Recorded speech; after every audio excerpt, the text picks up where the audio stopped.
오늘 새벽 들어온 소식을 지금부터 전해드리겠습니다. 북한 김여정 부부장이 담화문을 내고 이재명 대통령을 비난했습니다.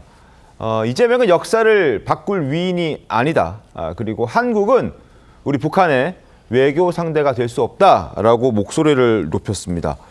이재명 정부가 지금 거듭된 유화 조치를 취하고 있는 상황에서 잔꾀, 개꿈 이런 표현을 한 지 일주일도 안 돼서 다시 또 거친 언사를 쏟아내기 시작한 겁니다. 윤재진 위원님 어떻게 좀 보셨습니까? 그러니까 결국은 이재명 정부가 출범 이후에 계속해서 대북 유화책을 건네고 있지만 네.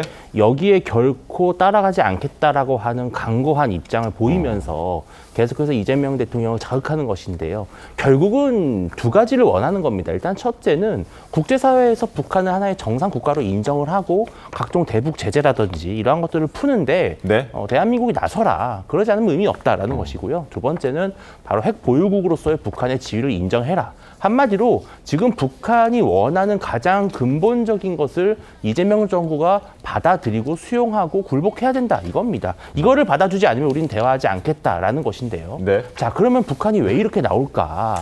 북한은 이재명 대통령이 얼마나 지금 이 대북 문제에 있어서 조급한지를 알기 때문에 그런 거예요.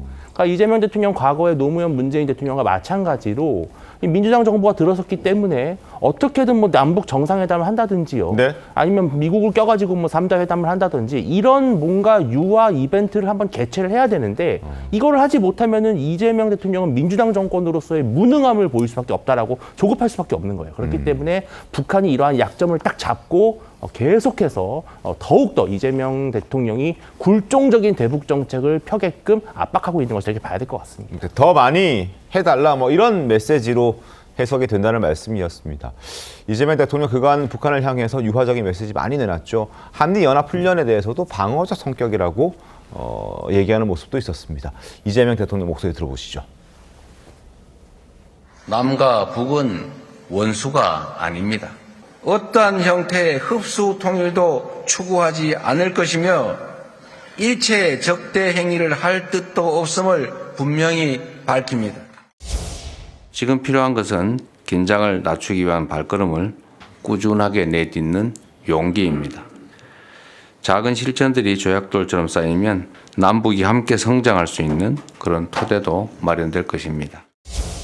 또한 을지연습은 우리 국민의 생명과 안전을 지키는 방어적 성격으로 이를 통해 북한을 공격하거나 한반도 긴장을 고조시키려는 의도가 없음을 분명히 했습니다. 이재명 대통령 설명처럼 발걸음을 꾸준히 내딛는 용기가 필요하고 작은 실천을 이렇게 조약돌 쌓듯이 이렇게 하나씩 쌓아가야 된다는 건데 이렇게 많이 지금 나름 열심히 쌓고 있는데도 북한은 불만인 거죠. 그래서 저런 강경 메시지가 나오는 것이고 대체 강성필 부대변인 어디까지 쌓아야 됩니까?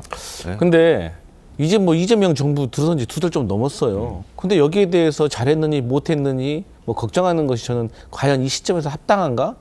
그렇게 따진다고 하면 보수 정부 지난 3년 동안에 대북 정책 강경책으로 대했는데 그래서 진전이 있었습니까? 날아온 거는 오물풍선 수십 개였죠. 근데 그 수십 개의 오물풍선에 대해서 너무 무기력했잖아요. 그래서 뭐 했습니까? 막는다고 해서 드론을 개발하니 미사일을 만드니 수백억 원의 예산만 쓸 생각했잖아요. 그런데 결국에 이재명 정부 들어서 가지고 대북 방송 중단하니까 오물풍선 안 오잖아요. 이게 돈 안 들이는 평화 아니겠습니까? 그리고 이제 그 역대 정부 보면 보수와 진보의 어떤 대북 정책은 다 달랐어요. 그렇기 네. 때문에 물론 보수 어떤 진영에서는 많이 이제 우려할 수도 있습니다. 하지만 지금 이제 2달이 좀 넘은 정부이기 때문에 앞으로 조금 원칙을 가지고 일관성을 가지고 북한을 대하면은 또 저희는 진전이 있을 거라고 생각을 하거든요. 네. 그리고 이제 국내 정치도 좀 봐야 돼요. 어떤 국내 정치냐? 북한의 이제 김정은이 요즘 많이 기조가 바뀌었다고 합니다. 어떤 기조가 바뀌었느냐? 김일성, 김정은이 통일 민족 정신을 계속해서 주장을 해왔어요. 그러니까 통일해야 된다. 그런데 김정은이 지금 통일해야 된다고 안 합니까? 하지 않잖아요. 적대적인 두 국가라고 얘기하잖아요. 그러한 것들이 지금 러시아와 관련된 것이다라는 분석이 있어요. 왜? 지금 러시아 파병을 했는데 많은 병사들이 죽고 여기에 대해서 국내 정치를 조금 돌려야 될 상황이 있는 것이고 그런 차원에서 러시아를 조금 추앙하는 게 있습니다. 그래서 역대 광복절 메시지를 보면 항상 우리 한국에 대해서 대한민국에 대해서 적대적인 것을 보냈어요. 그래서 특별히 이례적인 것은 아니고 결국에는 북한은 이제 이재명 정부가 어떤 햇볕 정책을 개선하는 정부이기 때문에 이제 2달 좀 넘었고 그래서 조금 지켜봐 주시라 이런 말씀 드립니다.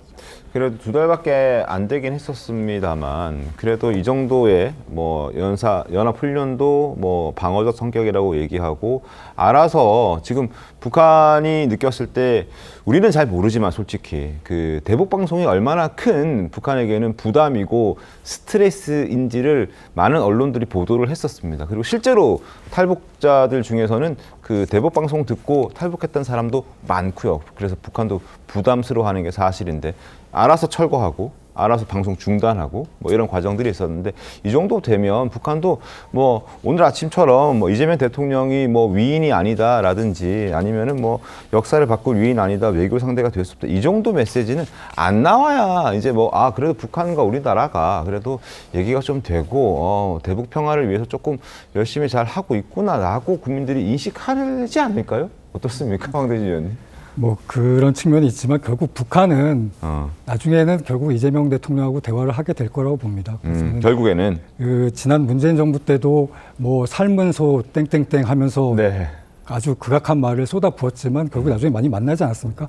자기들이 필요할 때가 있으면 만나는데 네. 지금 이 사람들이 제일 필요한 건 체제 보장이고 그걸 해줄 수 있는 거는 미국인데 네. 미국을 좀 이따가 이재명 대통령이 가서 만날 거 아닙니까? 그렇죠. 25일. 그렇기 때문에 지금 아마 이게 한미 정상회담을 앞두고 좀 이재명 대통령에게 자신들의 존재감을 과시하면서 자신들의 어떤 그 문제 해결에 도움이 되는 일을 좀 하라 이런 촉구성 발언이 아닌가 싶습니다. 아 그렇게 또 해석할 수 있군요.